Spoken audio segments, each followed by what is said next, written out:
Hello everyone, today we talk about the times and meaning of the 1492 Siege of Granada. This series I created for essentially providing a background in a broader political, moral, cultural sense to my military historical content. At some point we will talk about the Siege of Granada in more strictly detailed, at least military terms, because it's obvious that this video is still a military historical one.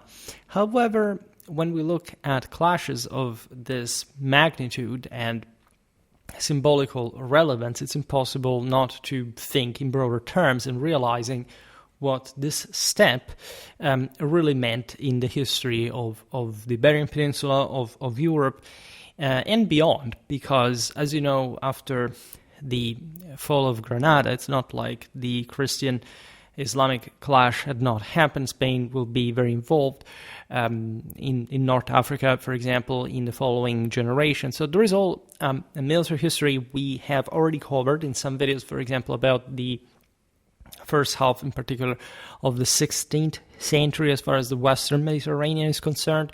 We talked about, naturally, the takeoff of the Castilian and Aragonese dynastic union, so to say, because these were still two separated countries and they will politically and institutionally remain so until well into the modern age. Spanish history is quite difficult to recount. In a sense, it requires to descend into some very exotic background, considering not just the connection here, for example, with the Muslims, the quite sort of repetitive attempts of the latter from Morocco in particular to come back into the Iberian Peninsula, even up to fairly late in time, like the mid-14th century. We made a video about the Battle of Rio Salado, for example. It's an incredibly fascinating, if anything, just military context, but that speaks of a broader political, international sort of regulation, organization of the major southwestern European, northwest African powers. I made some videos about this already. For example, Alfonso X of Castilla's Afro-Iberian hegemonic ambitions. We often forget the theater because, as say, the French at that point were on the rise to hegemonize most of Western Europe. The Germans had attempted, of course, to do the same, even probably across the Europe and the Mediterranean with their Roman connection. There was a southwestern European dimension where the Kingdom of Castile and Leon in particular had attempted at the peak of the great medieval civilization in the second half of the 13th century to basically take over a much vaster space. And one would say 1492 is the end of the Reconquista. This is actually not correct. Like, the end of the Reconquista properly meant actually occurred after the Christian victory of Las Navas at the beginning of the 13th century. As you know, after this Islamic defeat, especially the Castilians swarmed across Andalusia. And it was an incredibly messy dimension, both because of the sudden conquest, so to say, and the fact that the Islamic world had been fragmenting from quite a while in al-Andalus, to the degree that a more cohesive, in fact, political and institutional system that could help also the Christian rule was not there. Besides, it's not like after 1492 Muslims disappeared from the Iberian Peninsula. Problems continued up to the 17th century with the Moriscos and the Ottoman sort of incursions up to the Spanish coast to invite the revolt in some areas of this vast region that the Iberian Peninsula is. I always like to make people reflect on the fact that France alone is bigger than Spain, but Spain and Portugal together are bigger than France. This is something incredibly constructed as an area. France is somehow more homogeneous in its Atlantic dimension. Then, yes, there is the south, but the hinterland is more mountainous, less developed, etc. The Iberian Peninsula is composite, right? It has many different sort of spaces, theaters, climates, valleys, and historical backgrounds, also ethnoculturally speaking. The history of Spain is entirely informed by the Holy War, by the Reconquista of the lost ground, starting from the 8th century, in a, again, dimension that is basically unknown in the rest of Europe. I mean, there wasn't any place in Europe that at some point was controlled regionally for several hundred years by Muslims, and in this sense, going under, as we were hinting already before, as an important destructuring of the local, sort of more, in this case, Latino-Germanic, let's say, political institutional development, essentially what spread also in part in Spain from the vast Frankish world, from northern France that irradiated everywhere, England, Germany, Italy, and so on.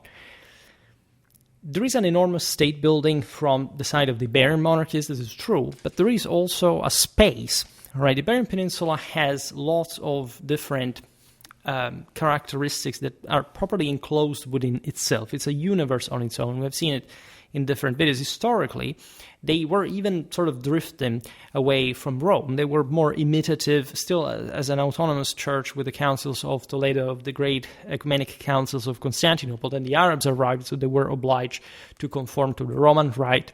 In the time which already England, Gaul, were already well aligned with the papacy, together with sort of the rest, in fact, of Latin Christendom, even before the 11th century schism. We also see from a military point of view, and I made some videos about this, that by the time of the 100 Years' War, for example, the Iberian monarchies had not yet fully ingrained a level of political and military, political stability and military organization. The English indenture, the Anglo-French, more professional Western military system at that point had to be reimported in an area where apparently even war horses were difficult, not because they were scarce. Actually, the Spanish had good horses, sometimes also even better than a saying Muslim one, because there is this strange idea that also, I don't know, Crusaders in the Outremer had worse equestrian skills than the Turks. That's always this sort of this weird postmodern Western self-sabotage for some reason. But we've seen that there was a chronic instability in the Iberian kingdoms compared to others, and that in part stems from the fact that the system had remained fairly isolated, provincialized within all this sum of monarchies that, as you know, start with the Asturias, Navarre. You have this agglutination of Leon, and then Castile, and then you have Galicia, in the northwest, and then Portugal in the 12th century is elected as a kingdom. There is the Crown of Aragon. There is a collection also of other. So it's something very specific. The Iberian monarchies will go under the three main ones, actually the fourth one, because Navarre, yes, is counted as major, but let's say the other big were naturally Castile and Leon, Aragon, and Portugal. With an important consolidation, feudal, monarchic, more often than not. Just the Catalans are a bit more sort of federative and sort of commercially based. In any case, this system is not unified. In fact, the actual first common institution that at least Castile and Aragon first had historically was exactly under this period, under Queen Isabel of Castile, when the Holy Inquisition was affirmed by the papacy as the first sort of unified tribunal for all these realms, in the sense that they had to appeal to it, not even, as we were saying before, that Castile and Aragon had become with the marriage of Los Reyes Católicos, to a single state. So talking about the history of Granada is, and this is just from the Christian side. From the Islamic side, it's even more complicated. There is a caliphal legacy left by the Almoravids, the Almohads, that will essentially be the standard in this part of the Atlas, that will routinely sort of inject new forces from the tribal south, from Black Africa at some point, with a very difficult affirmation of statehood in North Africa, in Morocco, Algeria, Tunisia. There are all specific dynasties that managed to concentrate. North Africa is basically and historically always dependent on the northern shores of the Mediterranean that were by far drastically and dramatically, escalatingly, magnitudinally more populated, more densely populated, richer, more military powerful, and so on.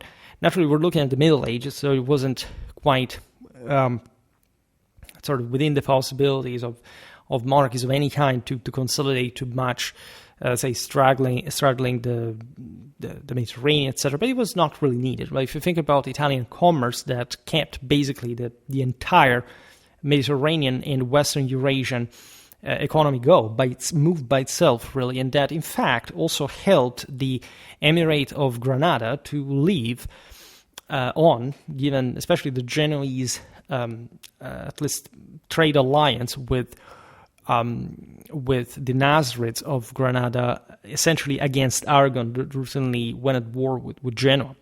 All right.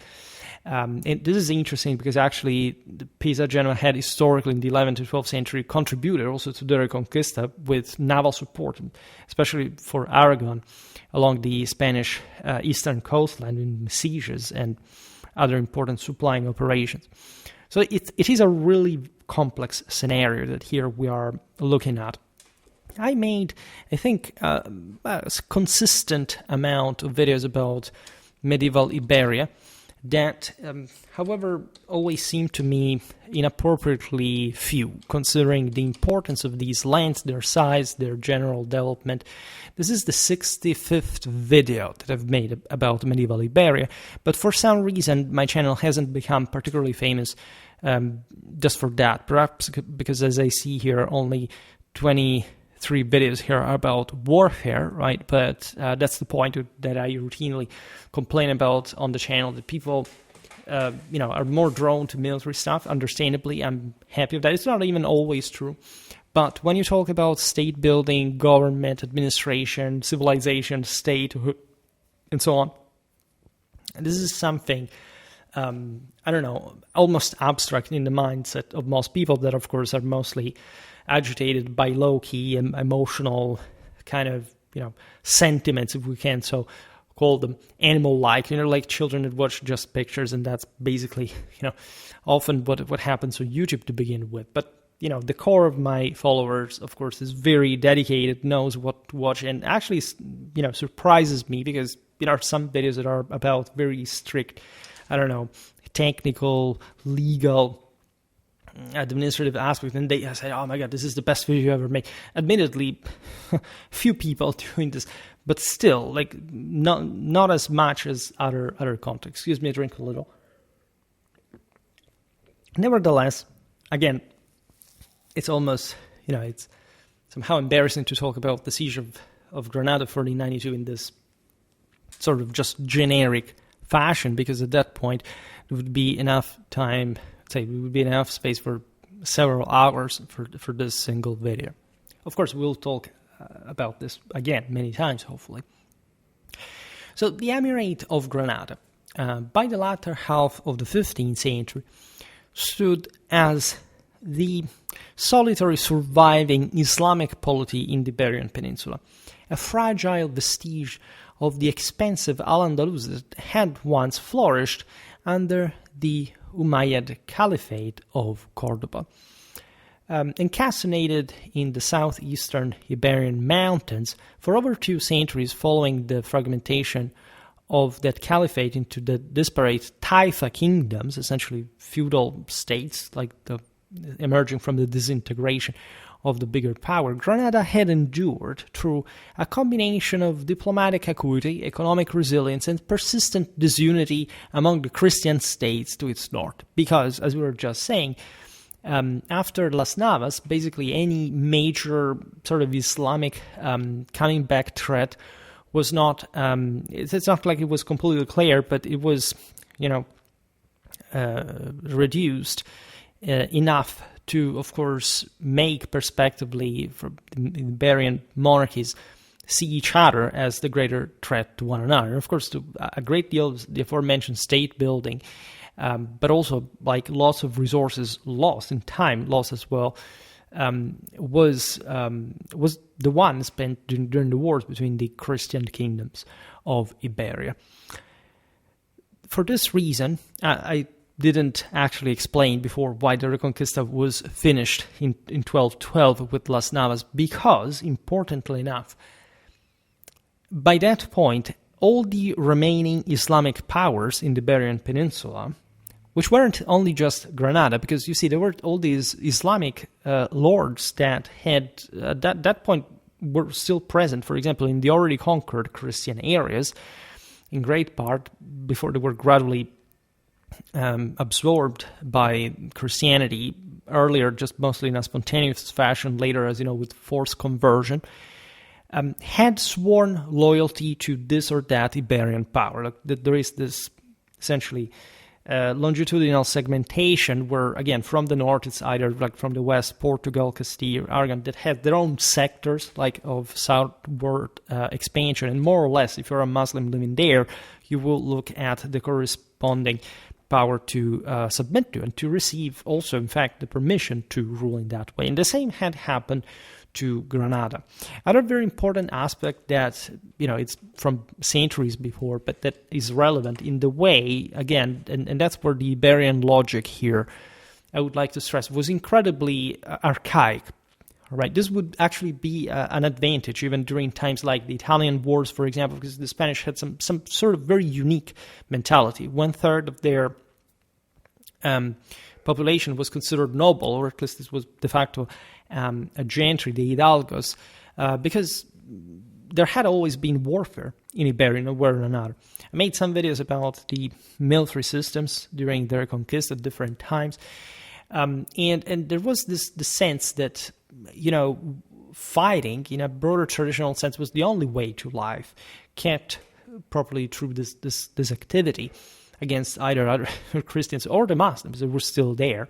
But when Alfonso VI of Castile, the great conqueror, we'll talk about him, some of you also asked me to do so, we really have to talk about lots of Iberian sovereigns, had conquered Toledo, the cornerstone of the Iberian Peninsula, of the Meseta, had notoriously not just put on the forth an imperial ideal, right? Few people know that, say, I don't know, in Britain, think about the Bretwalda, but in the same Spain, it was probably an imperial sense. It was perfectly aligned with the historical imperial Catholic tradition that nobody has obviously taught you of. It was an extremely specific, as much as overwhelmingly macroscopic foundation for everything in medieval times and before as well. That he was not just the imperator of all the Spains, so to say, but that he was as such the protector of the Christians, but also of the Jews and of the Muslims. Because, and we've seen this in the videos about the Mudayyar, there was, especially in the early conquest, an overwhelming minority. We're talking, I don't know, in the Kingdom of Valencia up to 40%, something like that, of actual Mudayyars. The Mudayyars were basically either the Jews or the Muslims that were, by some degree, also allowed for centuries to practice their religion. Also, when they were under credit, think about the myth, the legend of El Cid. There was also a friend to Muslims, meaning not that he shared, of course, that the people were tolerant at the time. Just the enormous pile of BS. Spain was definitely not an example of sort of modern tolerance or multiculturalism, as somebody may think. On the contrary, these people hated each other for their different faith, but of course they also respected each other as much as they killed one another on a regular basis, because they understood the universal concept of grandeur, of power, of authority. And of course, the Iberian Peninsula, we've seen it also in the videos about, for example, arms and armor, archaeological iconographic evidence, had a very specific, for example, military development, military technology. There are some military technologies that in Iberia spawned by, I don't know, the 10th, the 11th century, that are the premises also for specific things that will appear later in places like France and Italy that had the best, in later times, arms and armor production, that for some reason were there, very advanced, already there in Spain, and that for some reason, including, as we were saying before, this political and institutional instability, had unitedly emerged from the quite bloody and military active background of the Reconquista, but had not had some sort of orderly, vehiculated channel for which to be fully implemented later on, because we don't find them later as well. So when you look at Granada, again, it's by far the most sheltered of these Islamic, and the most powerful, by the way. They had a very big army. Some of you asked me recently also, why don't you talk about the organization of the Granadine, the Nasrid forces? Yeah, that's an important thing. We will talk more about this as far as at some point for the Army's Organization series. But they had really very robust sources. I already made something about Andalusia, the Andalus, in the previous centuries, and we discussed the Nasrids, the ruling dynasty in Granada. The other taifas at this point, Sevilla, Malaga, Almeria, and Zaragoza, had historically succumbed to the advancing kingdoms of Castile sooner or later, Aragon, Portugal, and Navarre even. During the protracted process known as the Reconquista. We say Navarre because, as you know, Navarre would not actually have a great breakthrough southwards when the other sort of neighboring Christian powers will fill the gap, so to say. But I made a video about the birth and development of Navarre, and there were Navarrese knights all across the Reconquista as far as the Gibraltar Strait. I don't know if you are familiar with the concept of the parias. That was a tribute properly exacted by the Christians already pretty early in time, like the 10th, 11th century, when basically the tides turned in the Reconquista. And you realize that the same Christian mercenaries that had been serving in the Caliphal armies in the south, that obviously had the money, etc., this sort of rough mountaineers of the north were more, were rougher, primitive, they were in for that. Basically transitioned the same feudal host that came to orderly plunder the south in later times. Remember El Cid, what we just said, this sort of still suspensed balance between the two areas as tides were turning. So by the second half of the 15th century, Granada alone remained hemmed in by the Mediterranean Sea to the south and east by the ever-encroaching Christian territories of Castile and Aragon to the north and west. Its geographic position, as we hinted at before, was both a defense and a vulnerability. In fact, the rugged Sierra Nevada provided natural fortifications, while the fertile Vega surrounding the capital sustained a population that at its height under Nasrid rule approached 200,000 souls within the city walls alone, which is really remarkable. This is a real provincial, to some extent regional power, very also connected with North Africa by some degree. Yet, as early as 1400, the Andalusi scholar Ibn Udayl had articulated the Emirate's existential predicament with stark clarity. Quote, "Is Granada not enclosed between a violent sea and an enemy terrible in arms, both of which press on its people day and night?" This rhetorical question captured the strategic claustrophobia that defined Granada's final decades. Despite these pressures, the Nasrid state was far from moribund. Its economy rested on a sophisticated agricultural base, irrigated orchards, olive groves, and mulberry plantations for silk production, augmented by artisanal manufactures and transit trade between North Africa and Christian Europe. Historically, the Arabs in the early Middle Ages had conquered the way richer, more fertile area of southern Spain. In fact, it will become the al-Andalus. That was the Roman Baetica, and so one of the most traumatically Romanized provinces of the entire Mediterranean, incredibly rich, incredibly developed. The Arabs at the time, they were mostly Berbers, telling you the truth, but their Arabized elites had been quite sensitive to the problem of extracting water from desertic areas. When they arrived in this luxurious country, they did not sort of simply sit on it, but they installed a great deal of, for example, irrigation system. A system, let's say, very often, I would say, the Islamic achievements in the so-called Golden Age of Islam are overstated, right? And we should point out, actually, one very important thing here, that Granada was Spanish.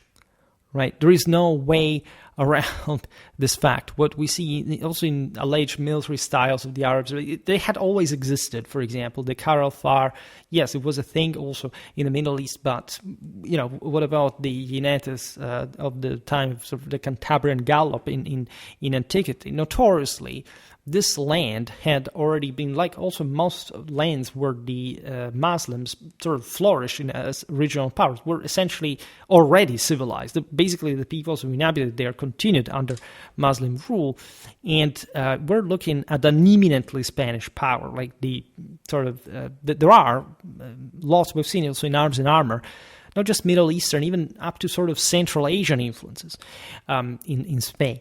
Throughout, of course, the so-called Golden Age of Islam that was interconnected to a great degree. In fact, the entire, at least especially the southern Mediterranean. And surely Cordoba was one of the great Islamic capitals of that era, right?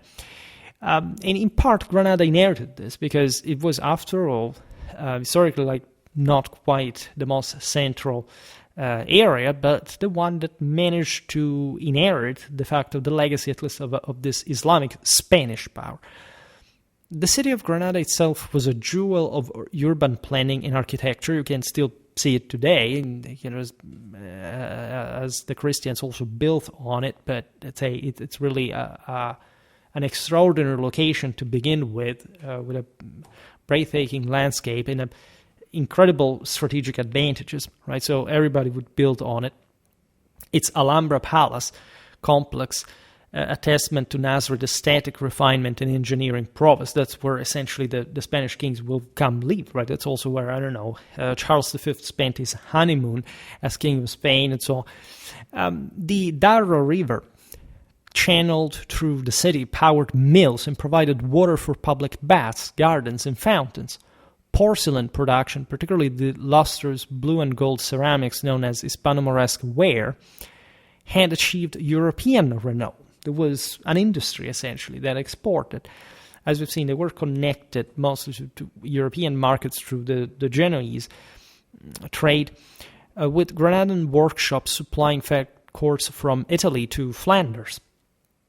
Militarily, the Emirate maintained a professional standing army supplemented by tribal levies and urban militias, typical sort of Islamic military organization of the era. There is essentially a statal corps that provides with means for professional forces that, as you know, also in Europe are historically now consolidating in a de facto semi-permanent fashion. I made a video especially on that as far as Burgundy, Spain, and Italy, exactly in this second half of the 15th century is concerned. And then you have this essentially still primitive mountaineers, tribal forces. Some of them are actually also coming from Africa. There are some point Western mercenaries as well, but at large also there is this robust urban militia of the same Granada, for that matter, and one of the various levies of the towns and their country districts ruled by the Nasrids.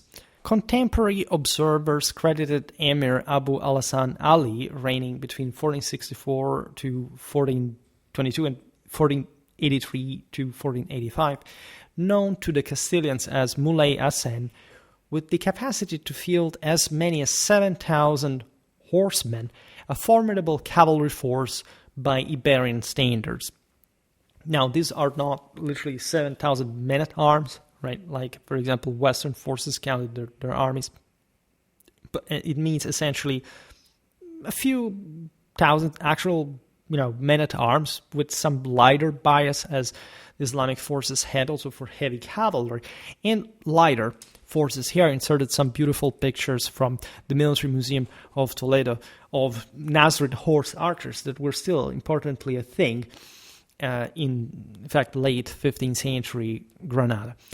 Light cavalry known as jinetes, armed with javelins and skilled in hit-and-run tactics, however, formed historically the backbone of Granadian field operations. Not much archers, not much against shock troops, numerically at least.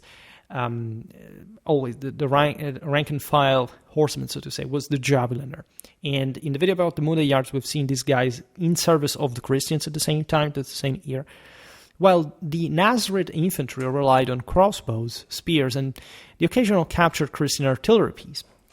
Essentially, if you had compared these Spanish Muslims to, I don't know, their Moroccan counterparts, they would have been naturally very similar, as well as the ones of, I don't know, the Mamluks to some degree, etc. But you could immediately notice, as we were just saying, the Western European bias, right? Granadian armies were definitely more similar to as they were European ones, than the North African ones, who were sort of less cohesive and way more tribal in character, right? You could find more armor. We've seen how wealthy the Nasrids were. You can see here crossbows. There was all a technical capacity added. They had guns on their own, not just stolen from the Christians. In general, however, everything had a softer bias, had a lighter bias. We've seen it also in the Mudayyar communities that at least were despoiled of their own political autonomy, but were historically fighting in a lighter way than usually the Christians did. Very similar to some extent. You couldn't fully draw a line in a categorical sense.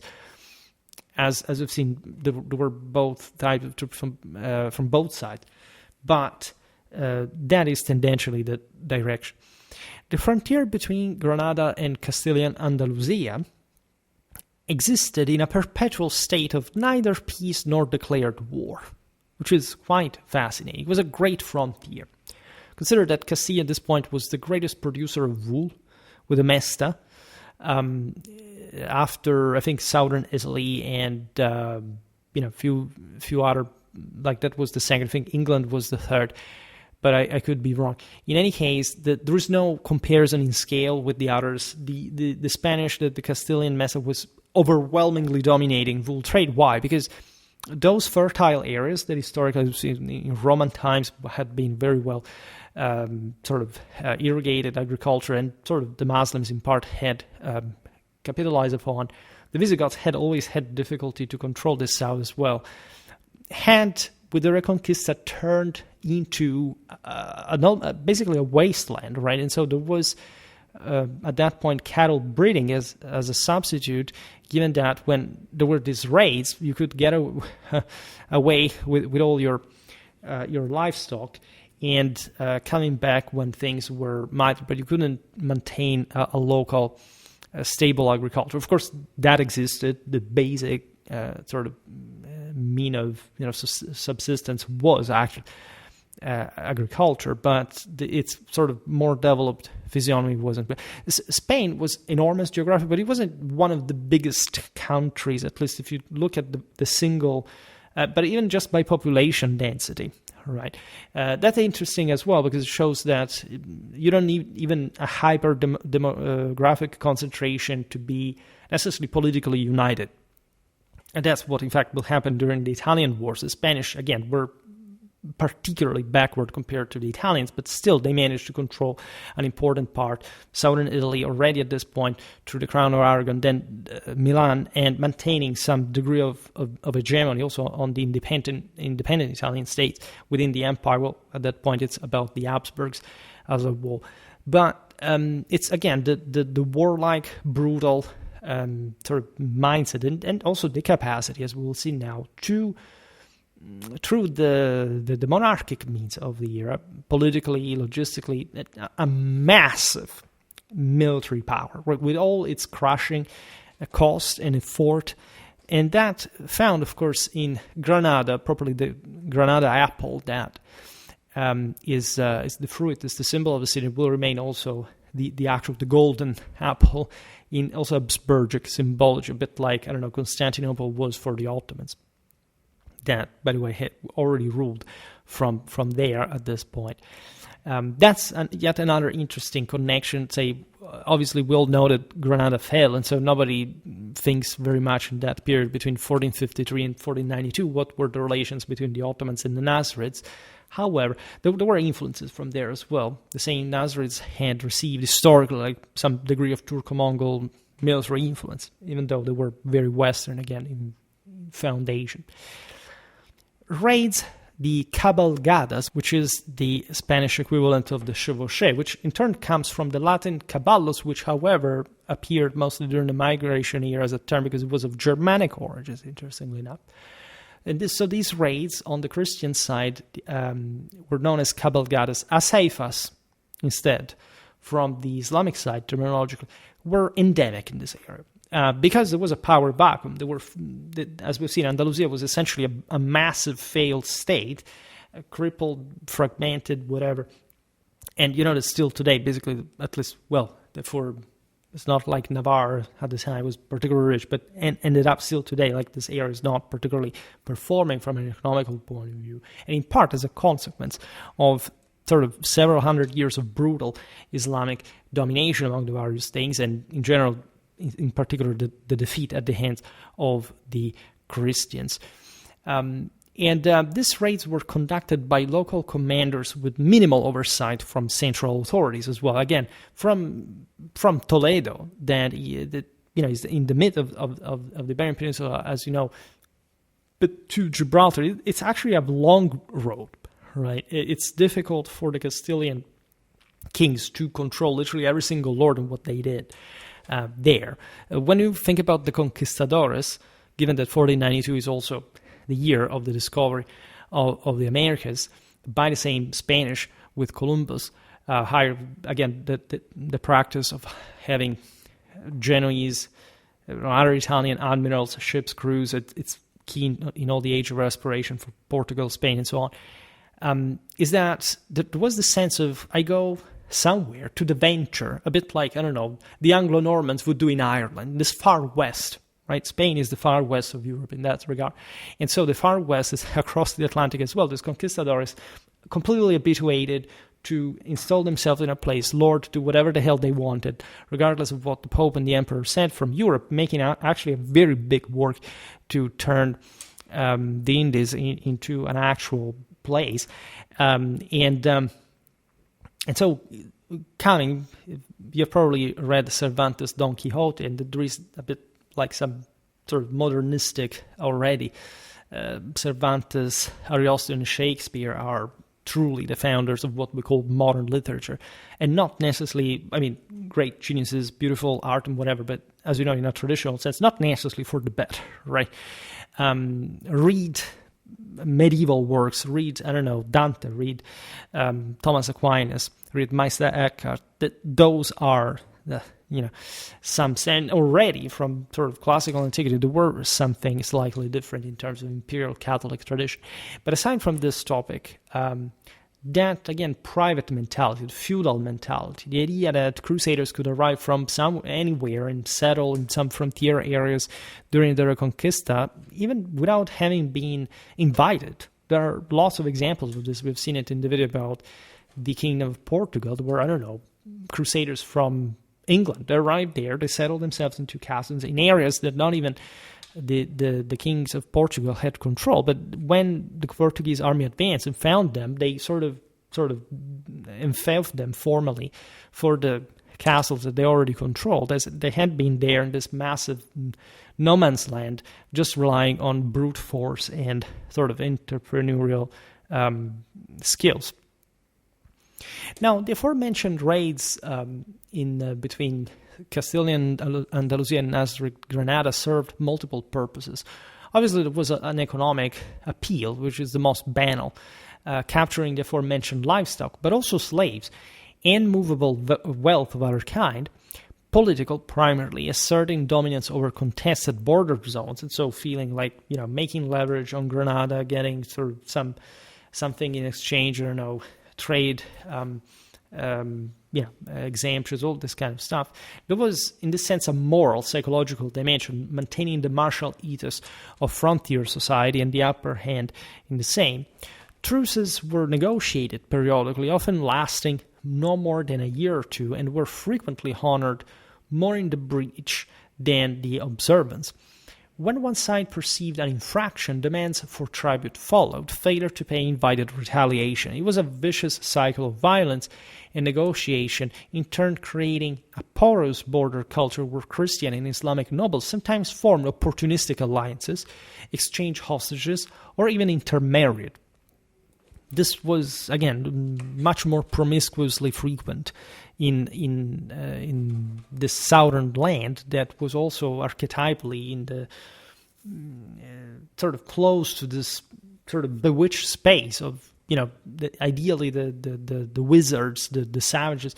If you read 1000 of a Night from Baghdad in Caliphate times, you know that North Africa historically was seen as the place again of the wizard, of the barely Islamicized lands. It's a bit like, I don't know, the Normans of southern Italy that were considered during the Crusades by the French and the Germans, a bit more like the Poulains of the situation, the bastards of the situation, because it was believed that the South was infectious to a degree. And I'm actually preparing a metaphysical, theological history of this in Indo-Europeistic. So there is a very definitive idea of almost latitudinal meaning, and it's not much just the Hyperborean Sea. There is a band in between, right, where the struggle is more concrete, that you can argue was expressed by the centrality of Rome at some point in history,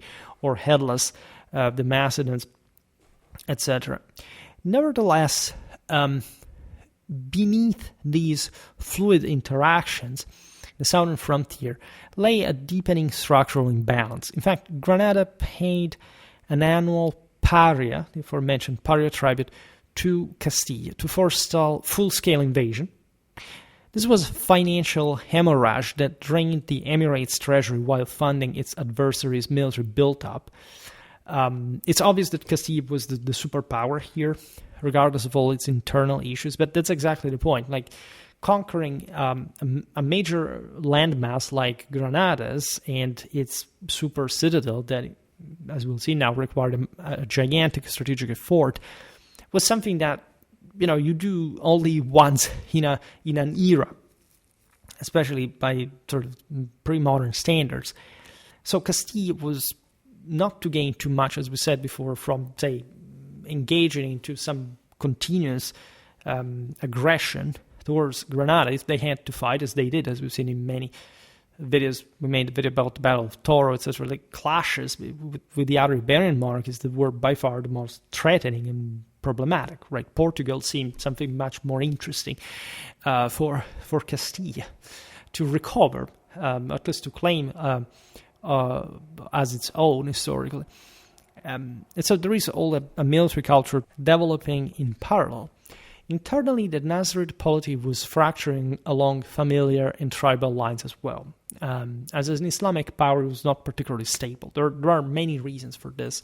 In sort of traditional history, when you look at Islam's attempt at sort of almost abstracting theoretical absoluteness and purity of the idea of God, so that renouncing also to the traditional Catholic Trinity that had always been existing. And by the way, their entire sort of holy war jihad concept they got straight from the Iranians, from the Persian tradition that I made a video also on regarding its historical theology. They were essentially bailing out of the notion that, as basically all the world had by that point realized, that humanity had fallen in the moment to a degree where, say, secular and, say, spiritual power could not be detained at the same time, right? And as a consequence, Islam did not really have, as it doesn't still today, have a clergy. The imams are something completely different. The caliph is in one, like still the idea of the sacred ruler, and yet obviously the standards were what they were. So there was this very initially successful impetus, as you know, in the Islamic conquest, arriving the Atlantic and the Indus, to the longitudinal extremes, but immediately fragmenting. In fact, not only never re-achieving unity of the Dar al-Islam, but essentially spiraling down in a continuous sense of a continuous crisis of political and institutional stability, right? Every kind of secular ruler, the Malik, that is very negatively loaded as a word in Arab, as opposed to the Latin rex, that is overly, shiny and splendid and bringing properly, as we've seen in the imperial Catholic traditional history, to this continuous rebooting of European power, brought to this sort of destructuring and sort of degeneration of secular power. And so definitely Granada was well entrenched to the Sierra Nevada and everything, but it was powerful. It had historically a great legacy, but it was still not much of a state as much as, say, Castile or Aragon were. The death of Emir Yusuf III in 1417 initiated a pattern of contested successions that persisted for generations. If you look at the reigning dates of these rulers, you realize that it was intermittent, as we've seen also with the previous one. Then they came to rule twice, thrice, because in the meanwhile they had been overthrown. They had to fight back against their rivals. So this is not a very good signal, right? That's a declaration of weakness in many ways, and this was naturally understood as a powerful indicator and a powerful opportunity for the takeover of Granada that naturally would have brought to the Castilians, in particular to the Aragonese, because now there was a dynastic union, this enormous prestige, right, and ideal, at least ending that Reconquista legacy, but in a symbolical sense, expelling the last Islamic rule from the Iberian Peninsula. Clan loyalties, particularly between the Banu Sarrai, Abansarrayas, and the Banu Egas Zagreus, superseded dynastic allegiance in Granada, transforming its court into an arena of intrigue and assassination. Emirs frequently controlled little territory beyond the immediate environ of the capital. Rival claimants might hold the Alhambra while their opponents dominated the Albaicin hill across the Darro Valley. And so it's always the palace, the sense of the state, and who controls that. The emirate as such is, of course, not a caliphate. You have to appreciate that the last caliphate of Spain properly disintegrated, at least there was some caliphal claim also in the later one, but say the Cordoban one, the one that had claimed universal control over the entirety of the Iberian Peninsula, that at some point even happened by formal subjection. It doesn't matter how decentralized, made an entire video about this, and that had inspired the same imperial concept of Christian control over Spain, or at least sort of also rendered it the obvious alter ego, the counterpart, and been dissolved at a table. They said, okay, we are evidently not owning a caliphal power anymore because everything is falling apart, so let's stop calling ourselves a caliphate. It's quite fascinating. The emirate is a military title, right? It's more like, it's less than a sultanate in a sense, but it's something that still maintains an important provincial capacity and power. Economic strains compounded political instability.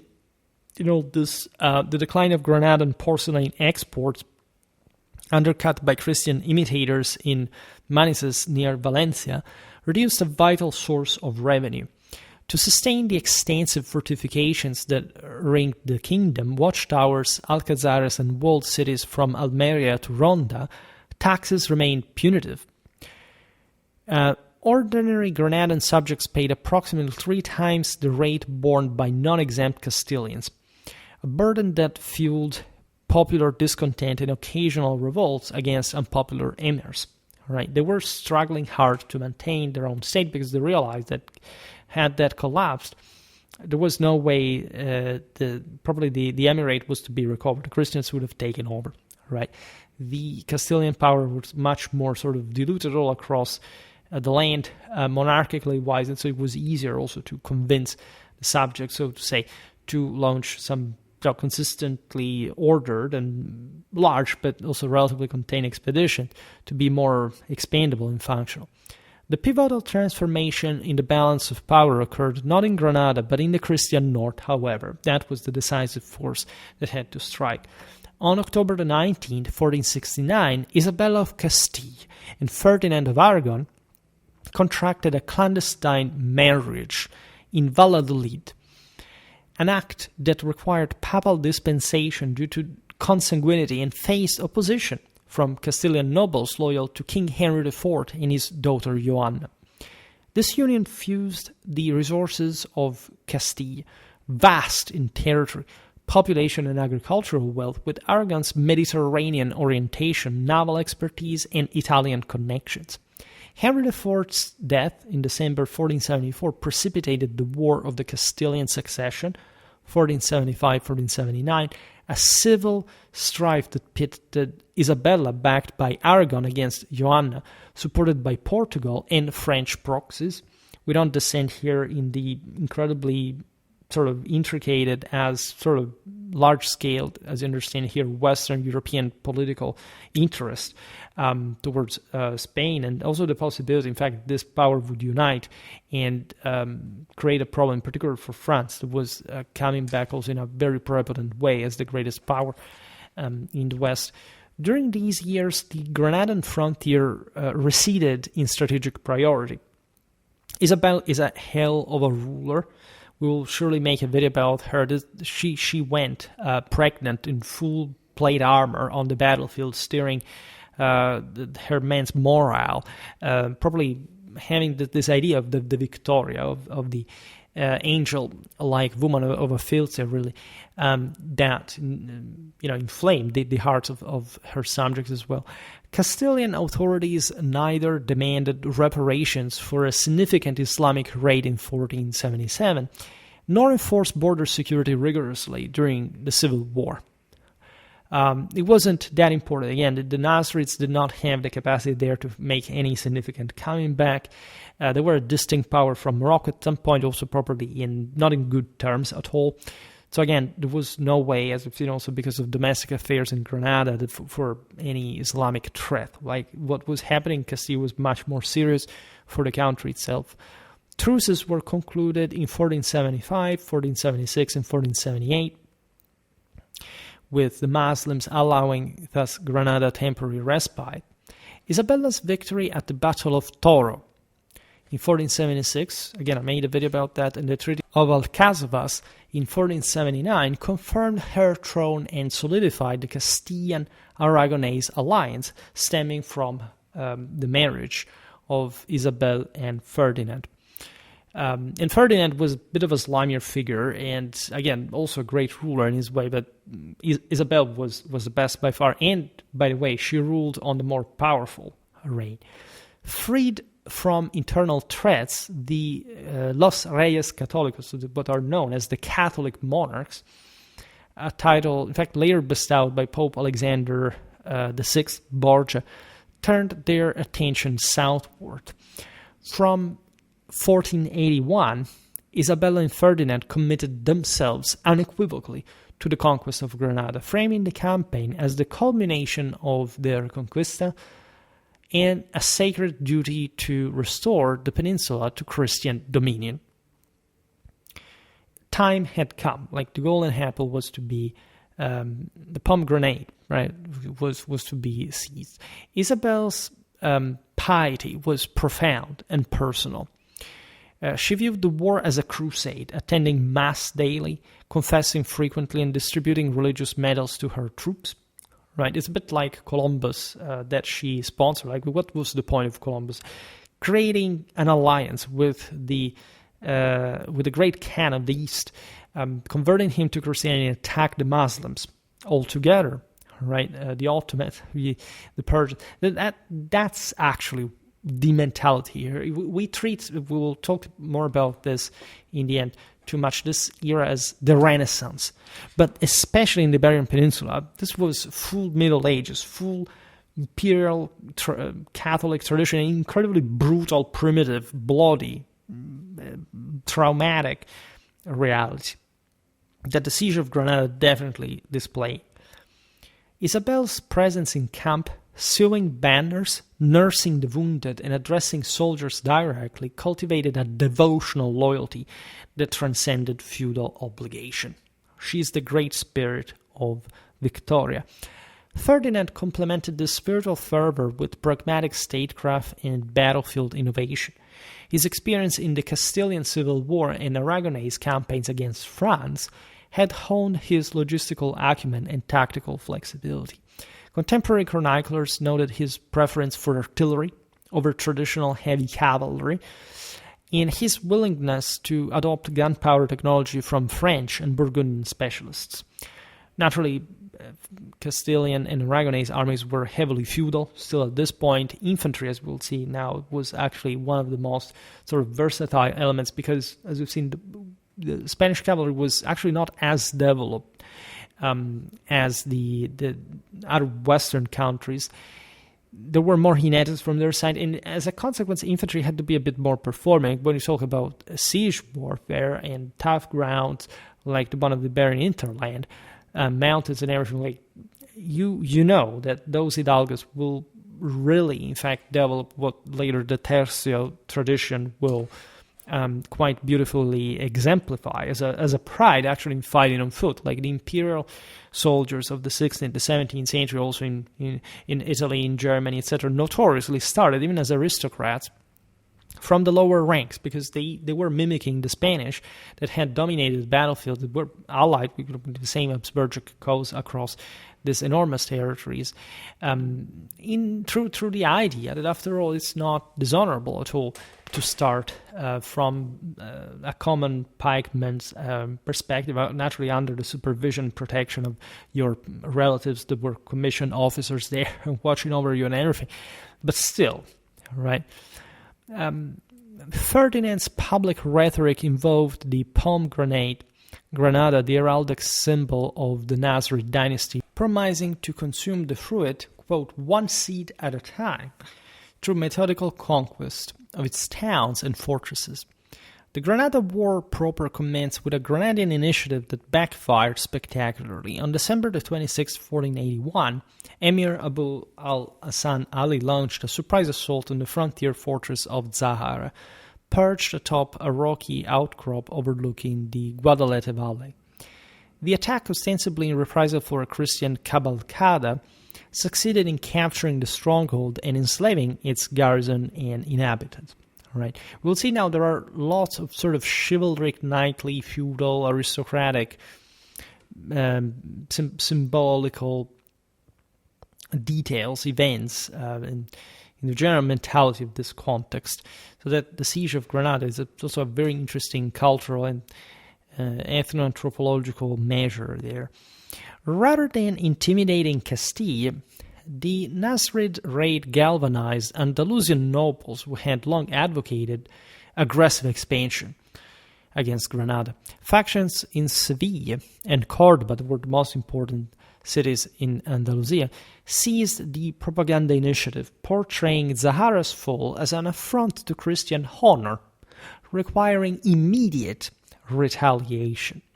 In February 1482, a daring expedition led by the Marquis of Cádiz, Rodrigo Ponce de León, infiltrated the heavily fortified town of Alhambra, 30 miles west of Granada, so a day's march, basically, of a disciplined army, through an unguarded postern. This was also typical of the era, rather than spending lots of resources in a siege, especially for this relatively minor fortifications, could simply organize a coup or have this essentially literally commando night operations. The capture of Alhambra, strategically located on the main route between Malaga and the Nasrid capital, sent shockwaves through the Grenadine court. Abu al-Hasan responded with a siege in March, mobilizing the full resources of the Emirate. Christian relief's columns from Antequera and Seville broke the blockade on April 28, and Ferdinand arrived in person on May 14th to assume command. Its defense cost thousands of lives, but denied Granada control of its western approaches, thus providing the Christians with a notable strategic advantage. Emboldened, Christian forces advanced on Loya in the summer of 1482.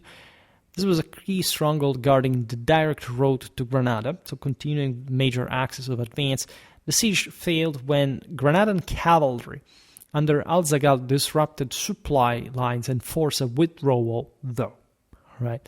So too much exposure. The enemy manages to harass the Christian supply lines and forces the invading army to retreat. Yet on the very day Loya was relieved, a palace coup in Granada altered the war's trajectory. Abu al-Hasan's son, Abu Abdallah Muhammad, known to the Spanish as Boabdil, because, by the way, the Spanish had all the specific names, Don this and that, for guys that they sort of modified the name at their own will. That's typical. So, like, in the West, the papacy had properly a bureau tasked with Latinizing any sort of vernacular name out there for official, and it still exists, by the way, in the Vatican for the official Latin terminology there.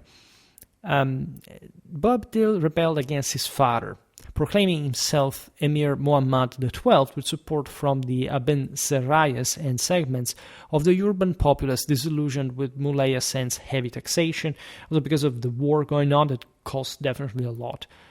Boabdil established his base in the Alhambra, initiating a civil war that would fatally divide Nasrid resistance. This, as we've seen, was the other essentially stronghold, sort of secessionistic Aventine function within Nasrid policy.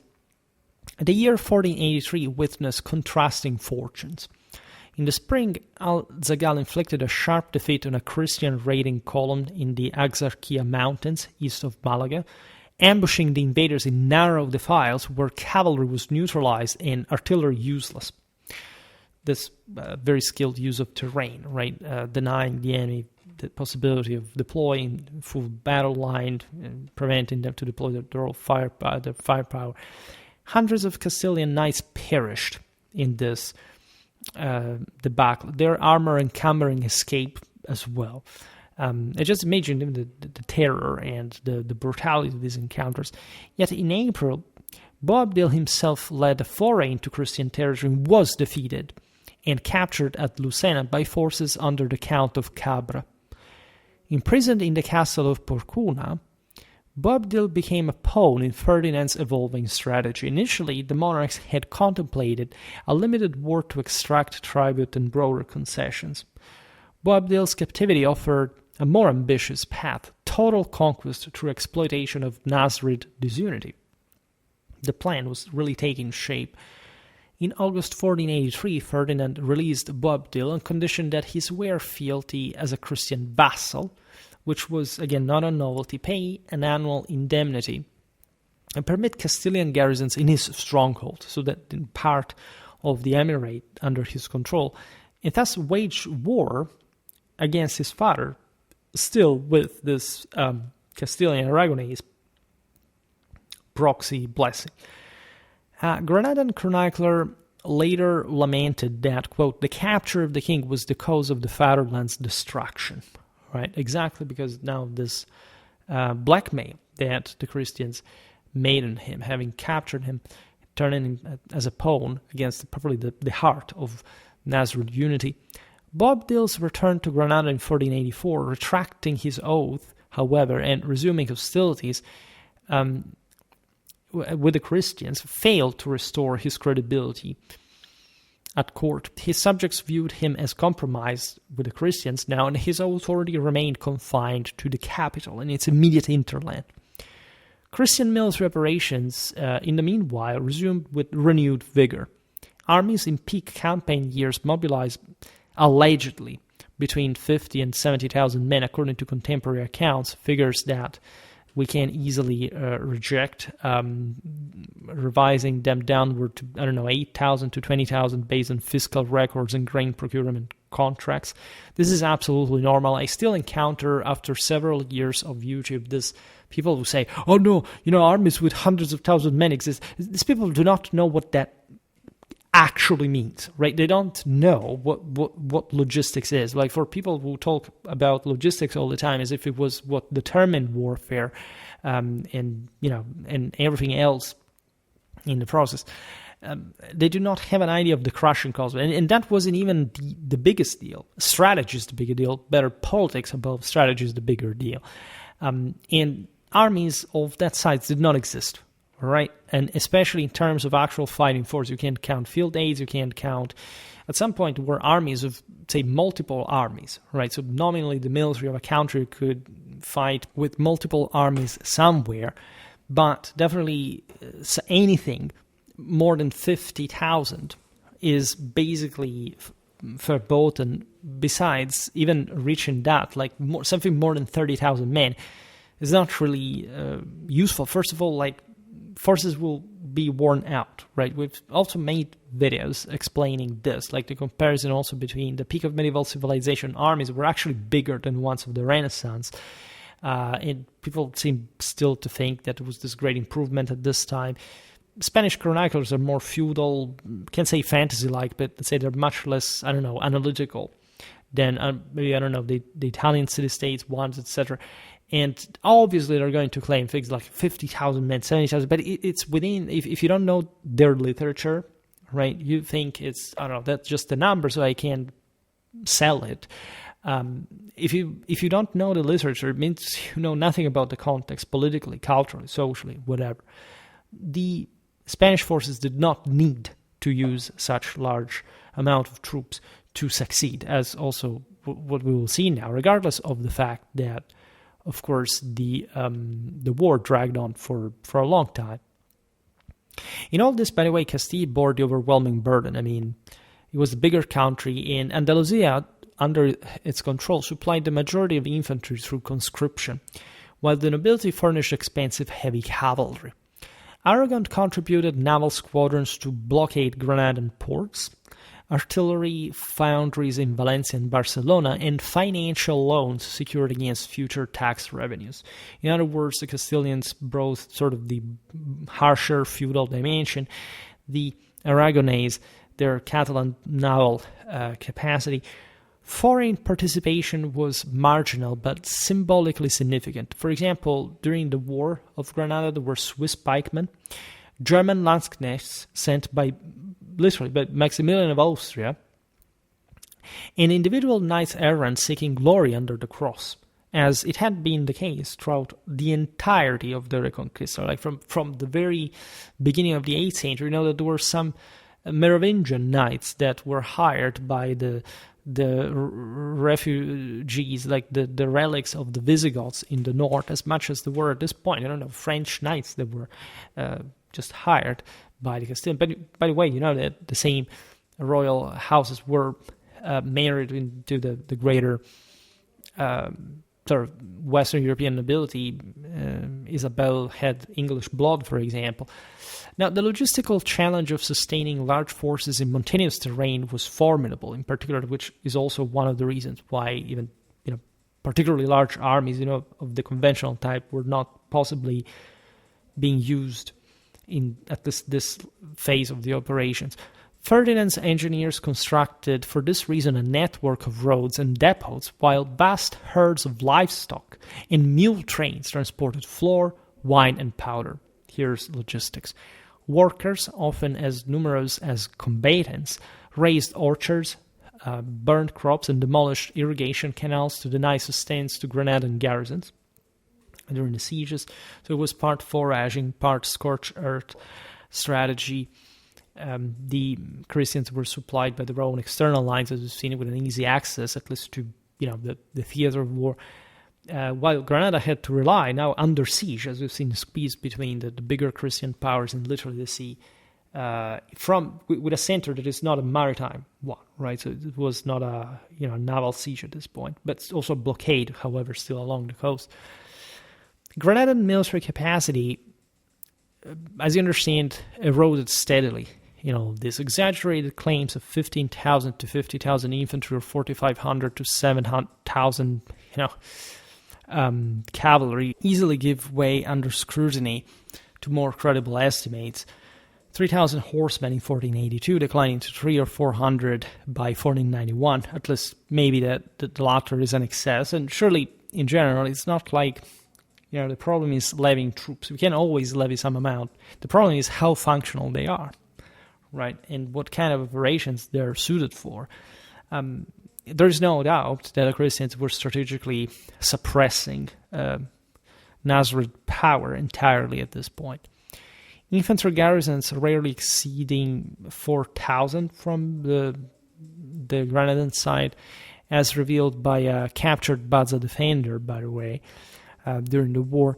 The ratio of Christian to Islamic combatants reached 2-1 or 3-1 in the war's final phases, which naturally were also the more sort of difficult ones because the Muslims were sort of now more close behind walls.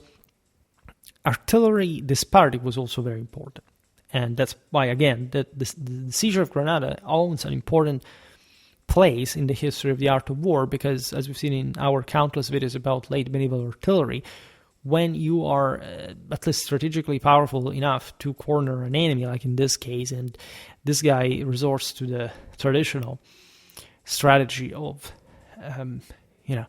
of enclosing himself behind a fortified barrier, well, if you have guns, things are going to be easier, right? There is going to be some logistical strain in everything. It's not like here there were, I don't know how so many guns, but still, for actually the siege of Granada, the display of firepower was massive from the Castilian Aragonese type.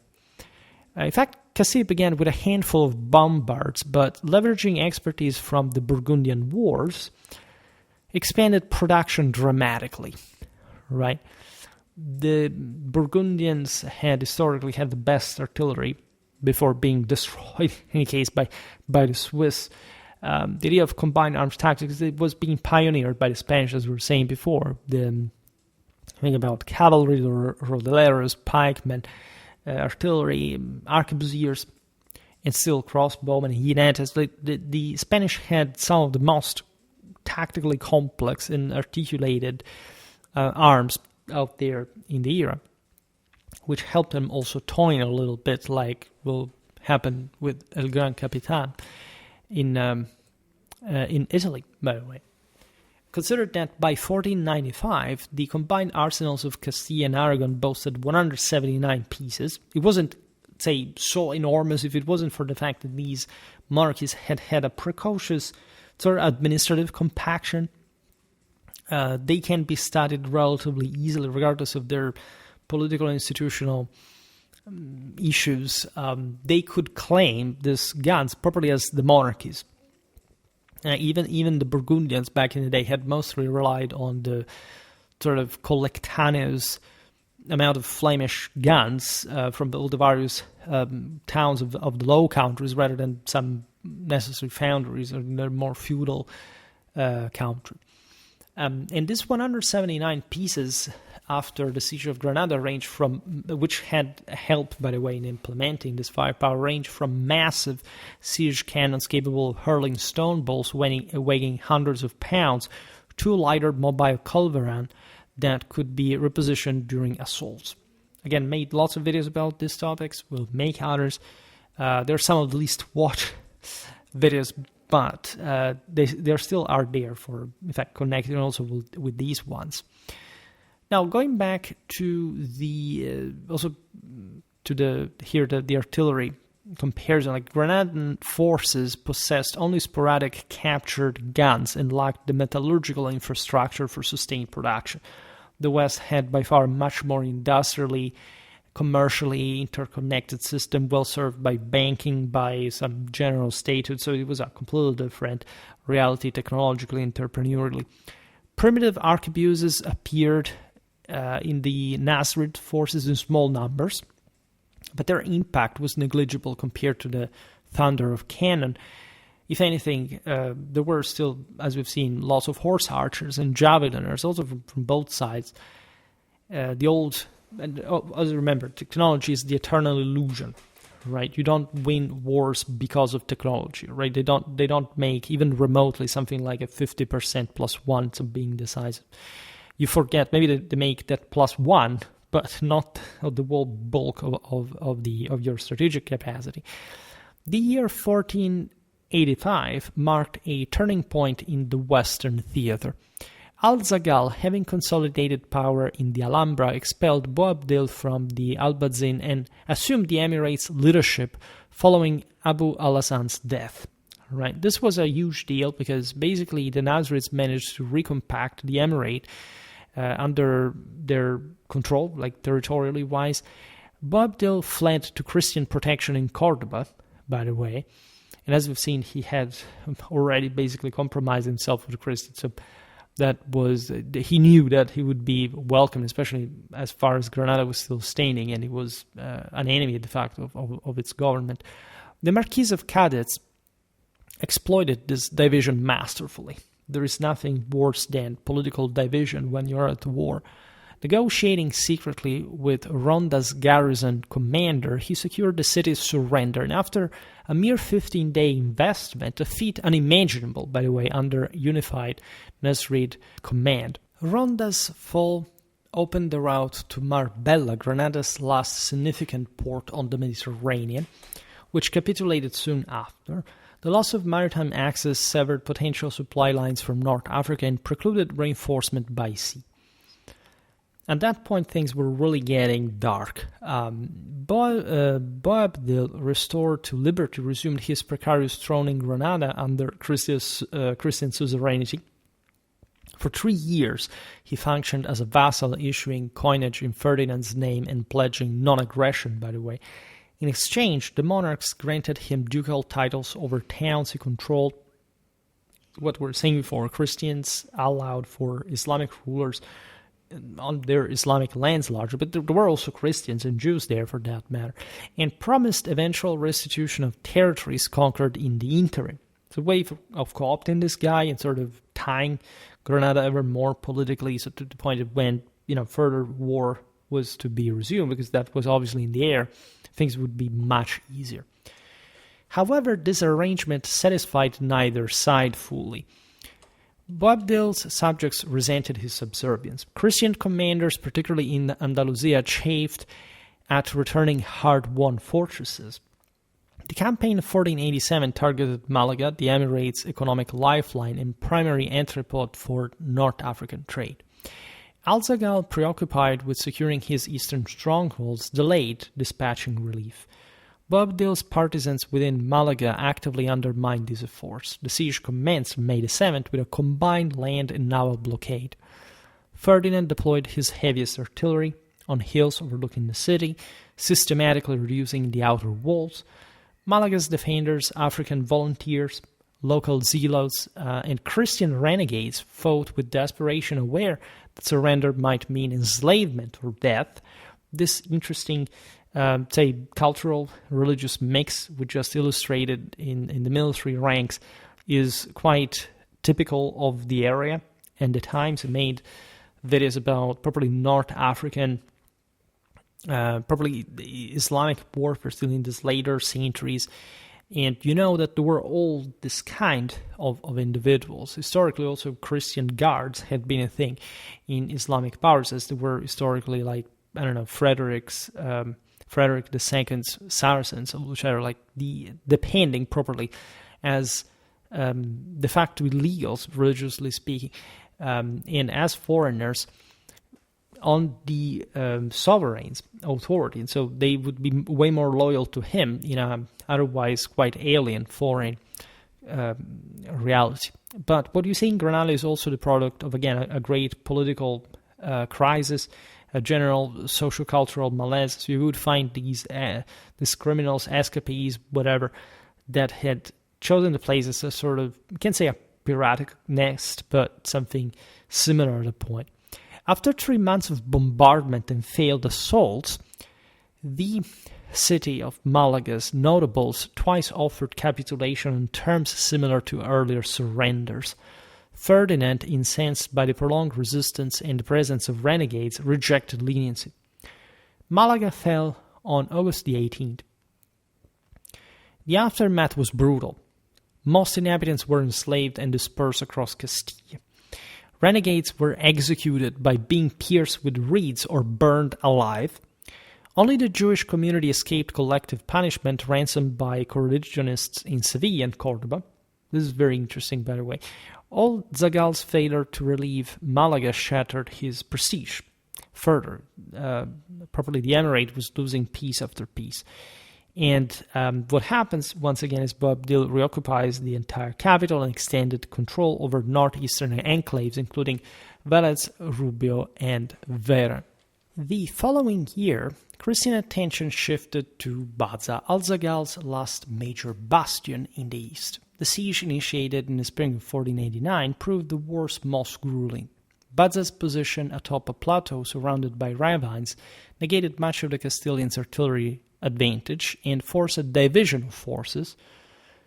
Supply lines stretched over 70 miles of hostile terrain. Mule trains were harassed incessantly. Fiscal strain mounted as Castile's annual revenue of approximately 200 million maravedis barely covered the 1489 campaign's peak expenditure. Late medieval rulers were always and chronically out of money. The best way in any case to get more was exactly like investing it as quickly as they could, like in this military enterprises. Isabella's personal intervention was critical in this siege. Traveling to the siege lines despite advanced pregnancy, she established a field hospital, distributed alms, and shamed wavering nobles into continued commitment.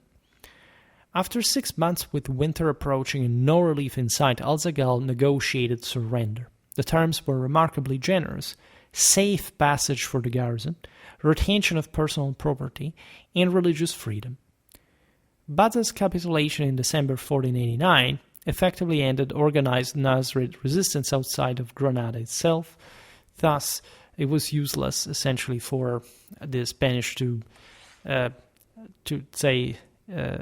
inflame further a sense of, Granadan resistance through, at that point, like the killing of such a brave garrison that had resisted against such larger forces. Al-Zagal's capture, by the way, in 1490, while attempting to reach North Africa, convinced Ferdinand and Isabella that victory was at hand. In other words, Nasrid resistance was about to melt away. Only Granada stood. Boabdil, in fact, balked at the final settlement. Lands promised him were administered directly by Castilian officials. His annual subsidy arrived irregularly. In a fatal miscalculation, he renounced vassalage and prepared Granada for a last stand, giving at least this, quite epic page of military history in the annals, in fact, of the Middle Ages, in the name, like, of the great legacy of the Nasrid rule. Appeals for aid to the Mamluk Sultan Qaitbay elicited only a diplomatic rebuke to Ferdinand. Egypt, embroiled in conflict with the Ottomans, prioritized its alliance with Castile against the Turkish threat.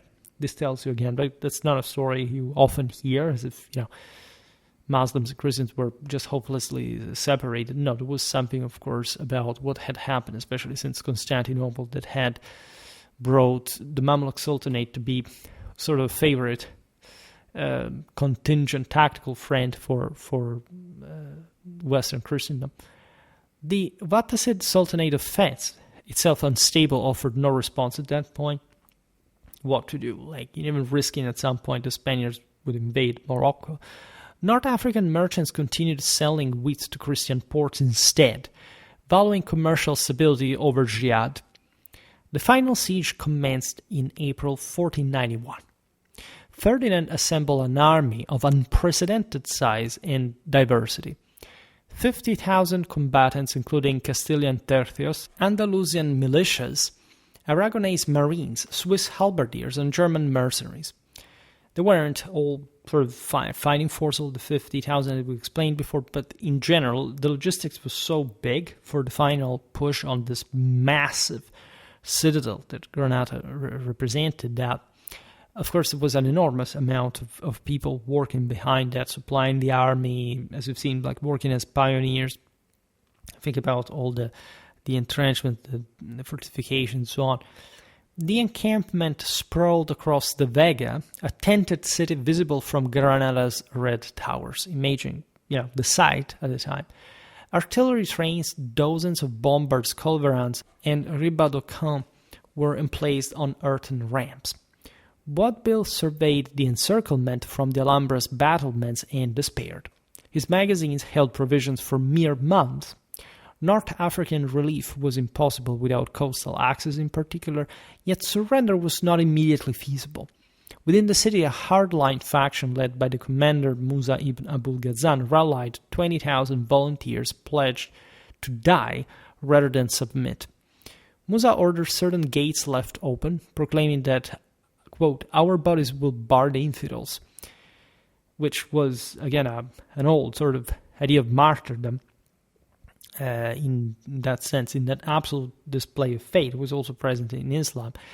Daily sorties harassed Christian foraging parties. Granadan knights challenged their counterparts to single combat in the no man's land between the lines. Isabella and Ferdinand, products of not much of a Renaissance military thought, but say of definitely a skilled and practical and intelligent one, recognized these duels as psychological ploys to erode discipline and provoke rash assaults from the Granadans, so that they could simply wear their forces out in these useless sorties that were, however, also potentially threatening for the Christians. After several costly encounters, they forbade individual combats enduring Muslim tones of cowardice. Tensions escalated when a Granadan rider galloped into the Christian camp at dawn, hurling a lance affixed with a scroll of insults into the queen's silk pavilion.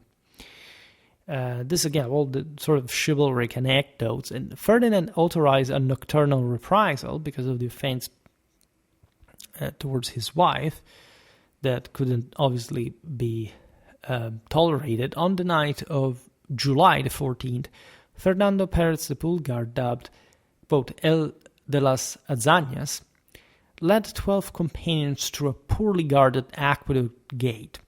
Galloping to the great mosque, they nailed a parchment inscribed, quote, Ave Maria, to the mihrab with a dagger before escaping amid pursuing guards. This was epic, by the way, and again, it was the proof that if you want, we can get straight to the heart of the city and insult your entire religion as well. The following day, Isabella ascended the tower to view the city. And Musa responded by parading the Christian banner from a knight's horse tail, which, as you know, historically was also very much connected with the, say, Islamic horsemanship, especially from Turco-Mongol backgrounds, this sense of, we managed to pick your standard and using it just for, our animal rare side. That Turco-Mongol sort of, practice was to send the youths to pull the tail of the enemy horses to prove that they were sort of crazily, suicidally courageous. Also because as youths were lightly armored against sort of the elite enemies. And so this was also a challenge for the Christians, like, go get it back if you can. Hernan Pérez del Pulgar, or Garcilaso in some chronicles, accepted the challenge to redeem the insult. In a protracted duel fought with lance, sword, and dagger, Pulgar was unhorsed and pinned beneath the Granadian champion Tarif. Summoning his last strength, he drew a poniard into Tarif's visor slit, killing him instantly, and reclaiming the banner to jubilant Christian cheers. This is like in the best sort of Roland's epic. A furious Islamic counterattack was shattered by concentrated artillery fire from batteries repositioned under cover of darkness.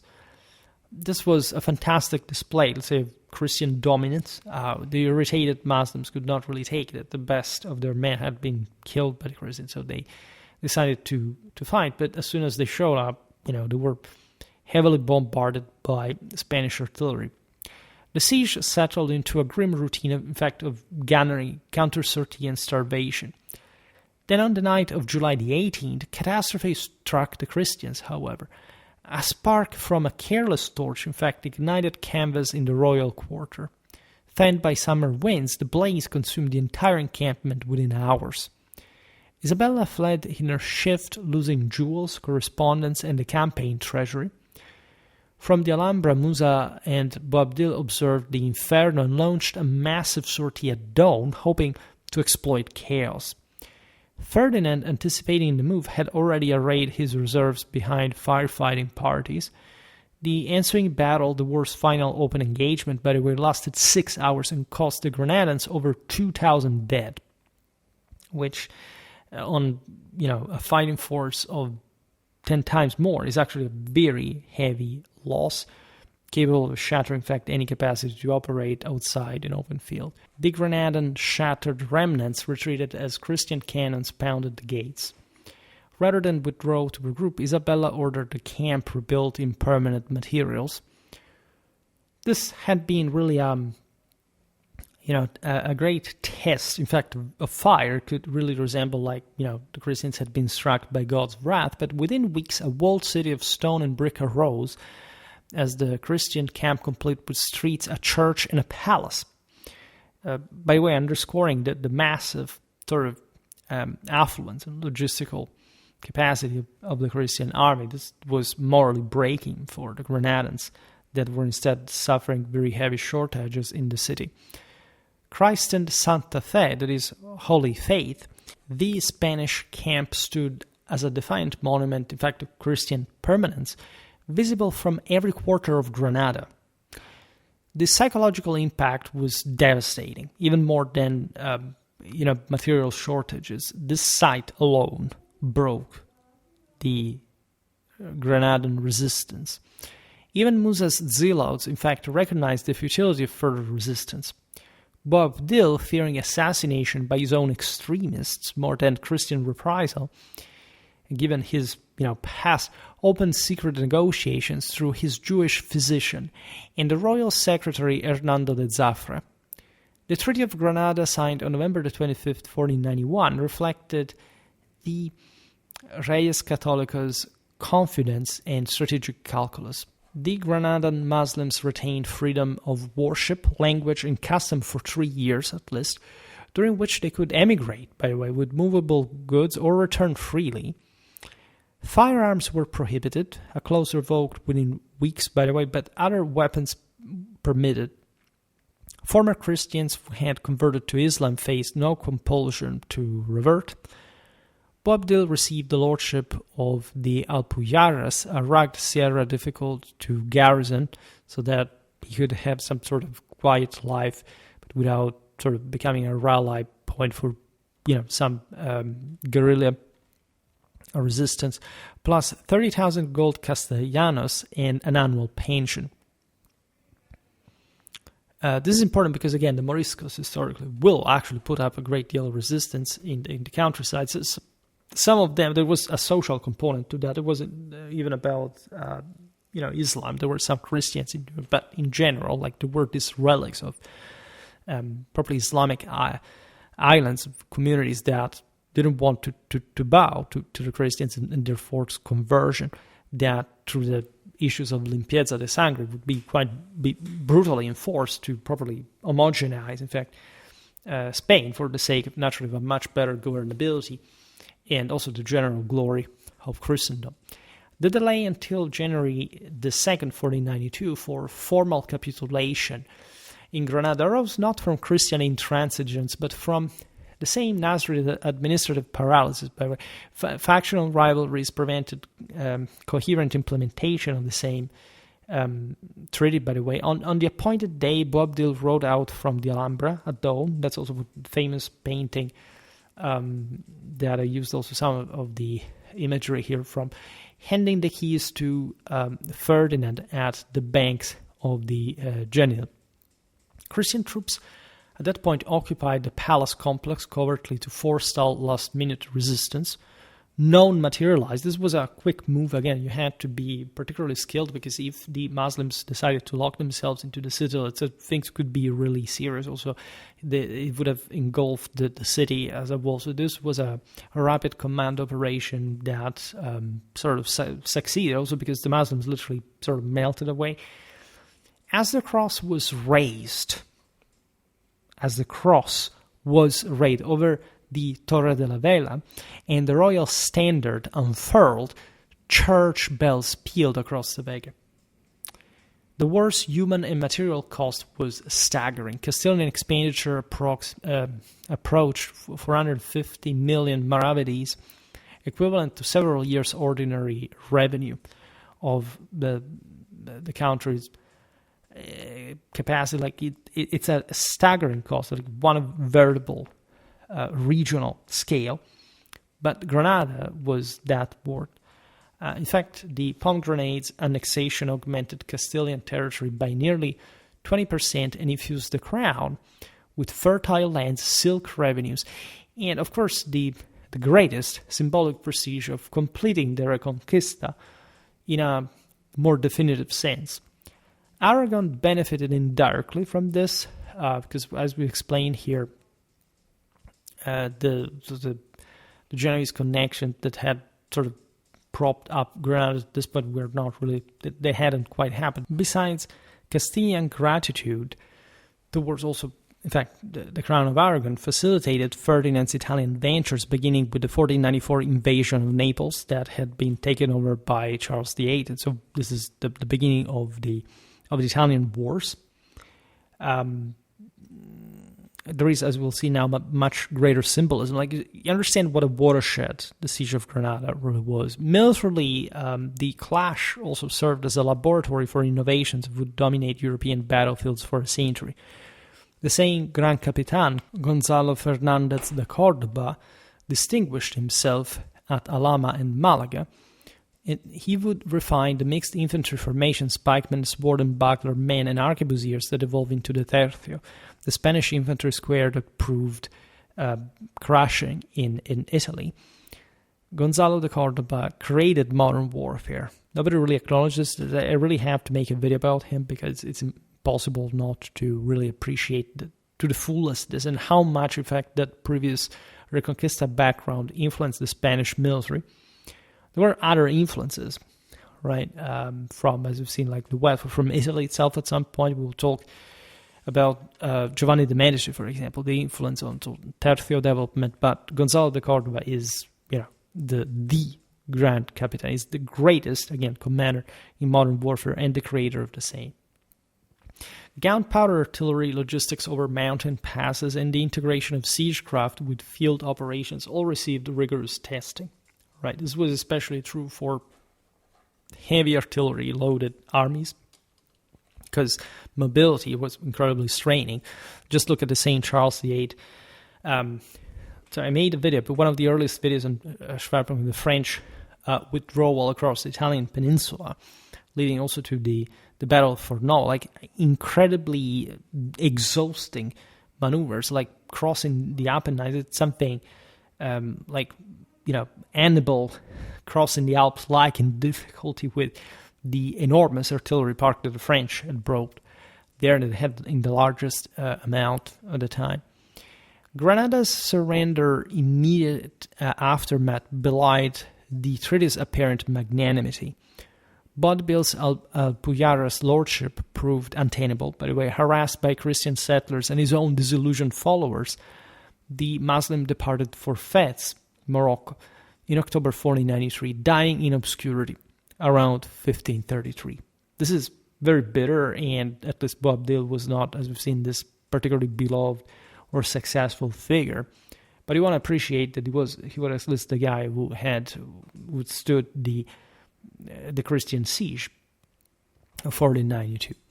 And so, by the way, in general, we know much less what was happening from the Islamic side to begin with, also for broader cultural documentary reasons. So, you can imagine, in general, like the context also in which noblemen would live across countries, etc. But think about the legacy, the memory, all what it meant for the Muslims to have lost Granada. Probably this was much more impacting for them than for the Christians in Spain. Within months, pressure mounted to abrogate the religious clauses as well. The Archbishop Francisco Jimenez de Cisneros, appointed to oversee Granada's spiritual integration in the Spanish church, pursued aggressive conversion. Arabic books, scientific, literary, and religious were consigned to bonfires in the Bib Rambla Square. Forced baptisms escalated into the 1499-1500 revolts of the Moriscos, quelled only through mass enslavement or exile. By 1501, Granada's Muslims faced the trilemma of conversion, departure, of death. The edict extended peninsula-wide by 1526. You would think, oh my God, this is so terrible, and tolerance did not exist at the time, as we understood. This is what the Muslims would have done to the Christians anyway. And even properly from an ideological point of view, if you're one of those hard to die liberals that say, oh no, I can't stand burning books, whatever. That sounds horrifying, and to an extent it is, but you must understand what this whole thing had meant for both sides. Like, if you don't understand how much blood had been spilled, how much of a broader point was made with the fall of Granada, after several hundred years of massive devastations, of destructions, of all kind of possible crimes and violence and rape and enslavement and slaughters and murder. This is something which you can't properly see. You can't properly feel and live like it would have been lived at the time. As terrible as it sounds, it is what it was, and it had to be, right? By the way, the resulting Morisco population, nominally Christian at that point, but suspected of crypto-Islam, lived under Inquisition scrutiny, culminating in the 1568-1571 Alpujarras rebellion and the subsequent dispersal of 300,000 souls across Castile. Because, by the way, some of these were properly absorbed into Spain, and again, populations that had also been Muslim prior, in part, and now were Christian from a longer time than these guys. And let's stress it: most of these people were just Europeans. In terms of ancestry, they would have been mixed, whatever, but at large, right, ethnic, they had always been locals. They weren't really much of this, I don't know, it's the guy arrived from North Africa with a boat and the next day. Like, they were historically a part of Europe, and ancestrally also very much European for that matter. The fall of Granada reverberated across the Mediterranean, to say the least. We don't appreciate this too much. We say, okay, well, because that's also the narrative that we've been brought to think, oh, well, finally, the Reconquista ended, they got it, great victory for Christianity. Yeah, but do you ever think how important it was in the age of, again, like in a couple of generations after the fall of Constantinople, right? In Rome, Pope Innocent VIII celebrated with a papal bull granting the monarchs the Reyes Católicos, in fact, the title of Catholic, just out of explicit recognition of their accomplishment, right, of their contribution and display to and display of faith. In Cairo and Constantinople, by the way, chroniclers mourned the extinction of Iberian Islam. Within Spain, the victory forged a nascent national identity rooted in Catholic universality. It will be very much displayed by the Spanish Empire during the Renaissance. It's important to stress how composite Spain really was, like how there wasn't a uniform, even, sense of nation or language, right? This is normal, really, like, as you can see, Occitania in France, right? Of course, many Occitanians at the time thought they were proud French subjects and Frenchmen themselves.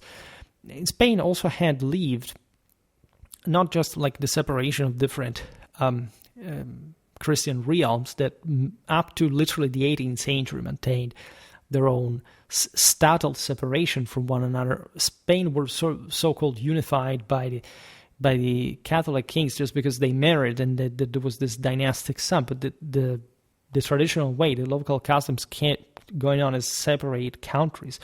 For Castile, these had already been born in quite composite way. I mean, think about Aragon and Catalonia, quite two very different lands to some degree, the same Castile, Leon.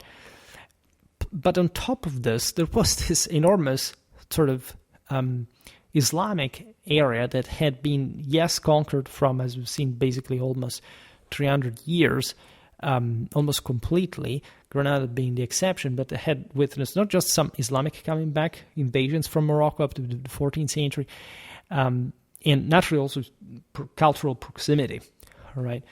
Because it's really all close to North Africa to begin with, but also because of the historical ties, in any case, that existed with this Islamic communities across the strait. But literally, these lands had been administered in very different ways historically. It's as if you had not had properly a Spanish country per se, but from 300 years and with so many, again, different religious groups within that. And so that's a huge problem. That's also what sets, in many ways, Spain apart, right? That's also what increases this anxiety of uniformity, the purity of blood, the forced conversion, and the expulsions, and so on. Because there was probably a country to be forged in a more unitary sense. And you know that if you look at all the great countries in Europe, you know that there is always a sense of composite identity. There is an actual national basis. This existed in Spain as well. It was sort of historically recognizable.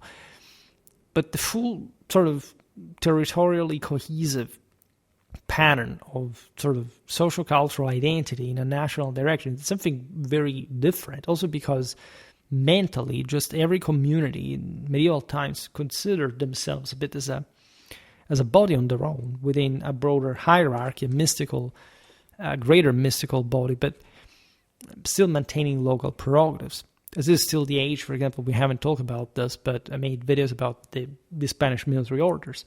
They also have an incredibly interesting history. We shall really make much more about Spain, telling the truth, at this point.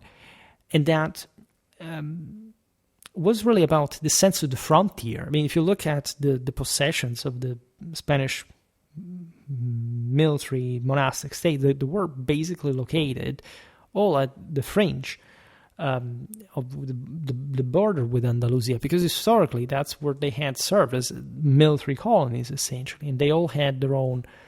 The church, by the way, was incredibly powerful, private. Again, not even Rome could too easily meddle with the affairs of Spain to some degree. Again, the Inquisition is this path to reaffirm, especially to help the Spanish consolidating that tie with Rome and giving them something more unitary in exchange. But as we just remember at the beginning, that was literally the institution was the only, the Inquisition was the only institution that the Spanish monarchy as a whole, in its extremely complex ensemble, had in common. Not even the crown, because there were multiple crowns. All right, only the Inquisition, and like the traditions of Spain, we've seen them also in a legal sense. They were very complex, but also relatively backwards, farraginous, and it's at this point truly that. To also the discovery of the Indies, things will really change a big deal. In fact, Isabella's patronage of Christopher Columbus, approved mere months after the surrender of Granada, channeled this triumphalist energy westward to get lots of resources, of course, for the Spanish. The Genoese navigator's voyage departing Palos in August 1492 sought a new route to the Indies, but inaugurated an era of transatlantic empire that would eclipse even the conquest of Granada in scope and consequence. Nevertheless, as we explained, for them at the time, the whole thing were inseparable. Columbus was not some random navigator who, I don't know, for some reason discovered this land for no general purpose. His calculations were, as you know, also against the University of Salamanca that actually had a much more concrete grasp of the size of the Earth at the time. The most importantly inspired by this great plan of universalistic control, the crusade, the destruction of Islam, the connection of the entire globe against this sort of heretical aberration, that how it was seen in the West, by the way, because there is nothing else outside of Christendom in that regard. And so at the time, in the era, right, this entire purpose, this incredible elan to risk your own life in the middle of the Atlantic for naturally also an enormous reward, but you can't make just about in terms of material gain or greed, whatever. It was all one with your own courage, with your own providence, with your own vision. And naturally what Spain here opened for the West, because naturally America, let's leave aside the Norse, but it seems like that it had already been discovered, like that there had been, actually Columbus wasn't going some random places. There had been people from, I don't know, from Portugal, from England, had already been there. They knew that the land existed, but there hadn't been any capacity to fund properly an invasion, or at least there were voices. Spain at this point was the one that had the capital, the intelligence, if anything, to fund Columbus, that, as you know, also started with very few at the end of the day. And when the thing was freaking acknowledged at that point, Spain invested everything into that. And so that also changed a big deal. Had it been Portugal that had refused Columbus's question, the man, it would have been really another history. So it's so immense, it's so big, right? And in turn, remember that the discovery of the Americas was nothing compared to the Reformation. I mean, truly what 16th century people cared about way more deeply was the Reformation, was the fact that of this major disaster and tragedy in the history of mankind that just, brought to some of the greatest level of this destruction, of moral collapse, of disintegration, of war, of help towards the Muslims, as a matter of fact, from the side of the heretic. It was something terrible, right? And obviously enough, it was by far the most important thing, not even, of course, the very important creation of some transatlantic empires. Thus, the decade-long Granada War was, as you understand, neither a romantic epilogue to medieval chivalry nor an inevitable Christian triumph, which is paradoxically what made it both at the same time, in the sense that, as we've seen, all the brutality of this all, but at the same time, the way how it had been achieved through a veritable struggle. And the same goes for the magnific Christian power display that really succeeded, where really the Christian monarchies in the Iberian Peninsula had not wanted probably to commit themselves for looking mostly at their own differences and not realizing the broader purpose of such accomplishment. The war was a meticulously prosecuted campaign that exploited Nasrid disunity, leveraged technological disparity, mobilized unprecedented resources under power-concentrated royal authority. In theory, the Muslims could win. It's just like those things, I don't know, it had to fall. Not even the 1453 siege of Constantinople had to succeed. Who said that, right? I mean, seriously, in a broader historical, political, and military sense, why? It's not like, as we've seen, there was a massive effort. Without that, it would have not been possible. And there were moments here in which things could go worse for what will turn out to be the winner's side. The siege of 1491, with its dramatic incidents of unknightly daring, catastrophic fire, and erection of Santa Fe, encapsulated the broader conflict, a clash of wills resolved not by single combats, but as a whole by the relentless application of enormous strategic force, political will, and so the exploitation of the political division from the other side. We've seen a very interesting use of artillery, or logistics. It was a massive display of firepower. There was a lot of, really the bombardments of the Spanish were something to behold, really, here. So there is an end of the Middle Ages too, provided that at the time the concept didn't make any sense, nor properly the Middle Ages more than much, but also the idea of a modern era ushering in. There is something, in fact, very beautifully traditional about this all, very imperially Catholic, very, very deeply Spaniard in this sort of very Reconquista, holy war sense. The pomegranate was consumed seed by seed until Only the husk remained, and from that husk emerged a Spain poised to dominate the early modern world. Very well, this was much due. I always wanted to talk about the Siege of Granada, but as you know, as you have seen here with the sort of the times and meaning series, we look at the broader picture. It's not like we haven't looked at some military details. At some point, we could actually do a bit the same, because this could be also hybrid videos. This can fit the strategy, the campaign ones as well. But there is naturally something also much more technical that can be analyzed. Here we just told the broader story, right? We didn't necessarily go into the depths of the strategic balance and delicacies. In fact, there is something about the general military sophistication of these operations that is really astonishing and fascinating.